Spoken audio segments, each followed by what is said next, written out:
மாதா தொலைக்காட்சி அன்பர்களே, இறந்த நம்பிக்கையாளர்களின் ஆன்மாக்கள் இறைவனிலே நித்திய இளைப்பாற்றி அடைய நமது மாதா தொலைக்காட்சியோடு இணைந்து ஒரே குடும்பமாக மன்றாடுவோம்.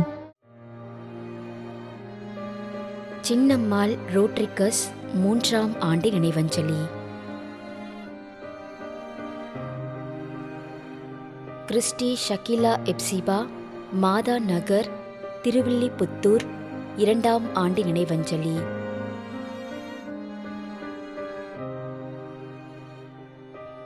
M Irudayanathan.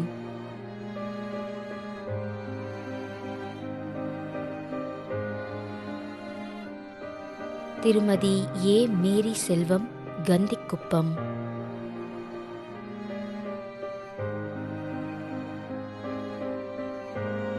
Thiru A Martin Paul, Kandikuppam.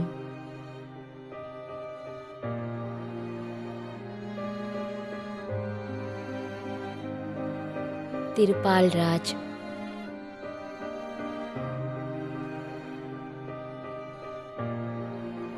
C Agnel Cyril Peiris மற்றும் குடும்பத்தில் இறந்த அனைத்து ஆன்மாக்களுக்காகவும் யாரும் நினையாத ஆன்மாக்களுக்காகவும் வேண்டிக் கொள்கிறோம். ஏ மதலை மேரி 3ஆம் ஆண்டு நினைவஞ்சலி.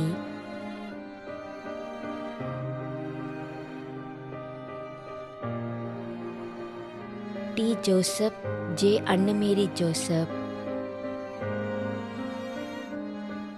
மேலும் யாரும் நினையாத நம்பிக்கையாளர்களின் ஆன்மாக்களுக்காகவும் மன்றாடுவோம். தந்தை, மகன், தூய ஆவியாரின் பெயராலே ஆமென். ஆண்டவருடைய பெயராலே நமக்கு உதவி உண்டு. விண்ணையும் மண்ணையும் படைத்தவர் அவரே. திருவெளிப்பாட்டு நூலிலிருந்து வாசகம். அதிகாரம் 14, இறைவார்த்தை 13. விண்ணகத்திலிருந்து ஒரு குரலை கேட்டேன். இது முதல் ஆண்டவரோடு இணைந்த நிலையில் இறப்போர் பேறு பெற்றோர் என எழுது என்று அது ஒலித்தது. அதற்கு தூய ஆவியார், ஆம், அவர்கள் தங்கள் உழைப்பிலிருந்து ஓய்வு பெறுவார்கள், ஏனெனில் அவர்களின் செயல்கள் அவர்களை பின்தொடரும் என்று கூறினார். ஆண்டவரின் அருள்வாக்கு. இறைவனுக்கு நன்றி. நம்மிடையே வாழ்ந்து இறந்து போன இறைவனின் அடியார்களுக்காகவும் மேலும் குறிப்பாக மாதா தொலைக்காட்சி வழியாக நீத்தார் நினைவில் இன்று நினைவு கூறும் இறைவனின் அடியார்கள் அனைவருக்காகவும் மன்றாடுவோம். விண்ணுலகில் இருக்கின்ற எங்கள் தந்தையே, உமது பெயர் தூயது என போற்ற பெறுக. உமது ஆட்சி வருக. உமது திருவுளம் விண்ணுலகில் நிறைவேறுவது போல மண்ணுலகிலும் நிறைவேறுக. எங்கள் அன்றாட உணவை இன்று எங்களுக்கு தாரும். எங்களுக்கு எதிராக குற்றம் செய்வோரை நாங்கள் மன்னிப்பது போல எங்கள் குற்றங்களை மன்னியும். எங்களை சோதனைக்கு உட்படுத்தாதேயும், தீமையிலிருந்து எங்களை விடுவித்தருளும். ஆமென். மன்றாடுவோமாக. இறைவா, இரக்கம் காட்டுவதும் மன்னிப்பு அளிப்பதும் உமது இயல்பு.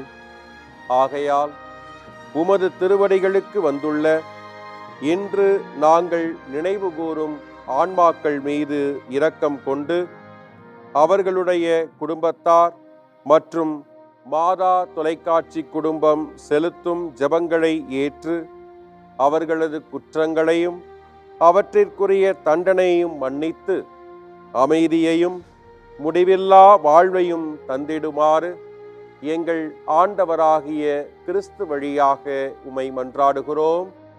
ஆமென். நிலையான இளைப்பாறுதலை ஆண்டவரே இவர்களுக்கு அளித்தருளும். முடிவில்லாத ஒளி இவர்கள் மேல் ஒளிர்வதாக. இறந்த நம்பிக்கையாளர்களின் ஆன்மாக்கள் இறைவனின் இரக்கத்தினால் அமைதியில் இளைப்பாறுவனவாக. ஆமென்.